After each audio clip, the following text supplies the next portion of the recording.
चंद्रयान-3 की कामयाबी पर चर्चा के दौरान दक्षिण दिल्ली से निर्वाचित भाजपा सांसद रमेश विदुड़ी ने अमरोहा से निर्वाचित बहुजन समाज पार्टी के सांसद कुंवर दानिश अली के लिए जैसे अभद्र और देश के सबसे बड़े अल्पसंख्यक समुदाय के प्रति सांप्रदायिक नफरत से भरे शब्दों को इस्तेमाल किया और उन्हें सदन से बाहर निकलने पर देख लेने की भी धमकी दी। इस दौरान सदन की कार्यवाही का संचालन कर रहे पीठासीन अध्यक्ष कोडिकुन्नील सुरेश ने विदुड़ी को रोकने की कोशिश भी की, लेकिन विदुड़ी अपने आपत्तिजनक शब्दों को दोहराते रहे।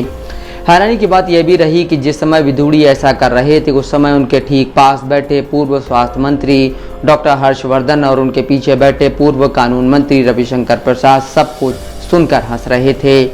यही नहीं, सत्ता पक्ष के कुछ सांसद मेजे थपथपाकर विदुड़ी की हौसला अफजाई भी कर रहे थे। सदन में मौजूद रक्षा मंत्री राजनाथ सिंह, संसदीय कार्य मंत्री प्रहलाद जोशी और अन्य मंत्रियों में से भी किसी ने विदुड़ी को रोकने टोकने की कोशिश नहीं की। विडंबना यह भी है कि यह सब संसद की उस नई इमारत में हुआ जिसका निर्माण प्रधानमंत्री मोदी के ड्रीम प्रोजेक्ट के रूप में कोरोना महामारी के दौरान अरबों रुपए के खर्च से कराया गया और 4 महीने पहले जिसके उद्घाटन के मौके पर प्रधानमंत्री ने भव्य समारोह में वैदिक मंत्रोच्चार के बीच संगोल स्थापित किया था। मोहम्मद सीमाब जमन अपने फेसबुक पेज पर लिखते हैं, द्वितीय विश्व युद्ध के बाद 1973 में अरब इसराइल युद्ध एक ऐतिहासिक युद्ध था जिसने 1878 के बाद यूरोपियन साम्राज्य द्वारा मिडिल ईस्ट, अफ्रीका की लूट और बर्बादी को रोकना शुरू किया। 1973 के योम कपूर युद्ध के बाद मिडिल ईस्ट ने तेल को पश्चिमी साम्राज्य के खिलाफ एक हथियार के तौर पर इस्तेमाल करना शुरू कर दिया और पिछले 50 सालों में हर 6 महीने बाद 62 बार तेल के दाम 30% बढ़ाकर पश्चिमी देशों की अर्थव्यवस्था पर ब्रेक लगाने का काम किया है।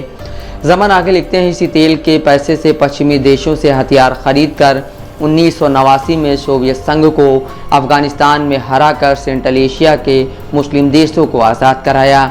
अभी कुछ दिन पहले ही एक नज़ारा अज़रबैजान और नागोर्नो काराबाख में देखने को मिला, जहां अब फ्रांस या यूरोप, अमेरिका चाहकर भी अज़रबैजान के खिलाफ नहीं जाएगा क्योंकि उनको अज़रबैजान का तेल और गैस अपनी अर्थव्यवस्था के लिए चाहिए। The rise and fall of great powers नामक किताब साल 1991 में प्रकाशित हुई थी, जब मिखाइल गोर्बाचेव सोवियत संघ को भंग कर रहे थे और मॉस्को का पतन हो गया था।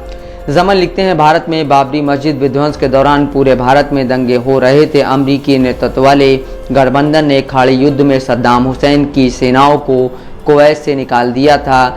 जापान की 30 साल की आर्थिक तरक्की पर ब्रेक लग चुका था। अमेरिका की एक ध्रुवीय शक्ति मिडिल ईस्ट और अफ्रीका में खुलेआम आतंकवादी को बढ़ावा देती है और जिहादिस्ट इस्लामिस्ट कहकर बमबारी करती है। इन सब के बीच चीन आर्थिक ताकत हो गया और आर्थिक शक्ति का बड़ा हिस्सा अपनी सेना पर खर्च करता रहा और अब अपने पड़ोसी भारत और अमेरिका को धमका रहा है। सोवियत संघ को विकसित हुए काफ़ी समय हो गया है और अफगानिस्तान में 20 साल लंबा युद्ध फॉल ऑफ काबुल के बाद लुप्त हो रहा है। सैन्य पाठ्य पुस्तकों में यह एक ऐतिहासिक केस स्टडी बन गया है।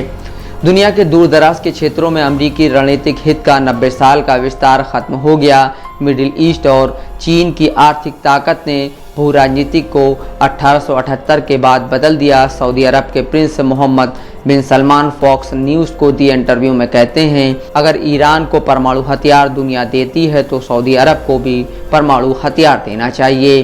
सीमाब जमन लिखते हैं, मगर भारत के नेता अभी भी 30 साल के बदले अंतर्राष्ट्रीय परिदृश्य को ना ही देख पा रहे हैं और ना ही समझ में आ रहा है। वह अपनी 100 साल की सोच लेकर अभी भी अमेरिका और यूरोप का तुष्टीकरण और मुसलमानों का तिरस्कार कर रहे हैं। Mohammad Asim Siddiqui, Dastak live news.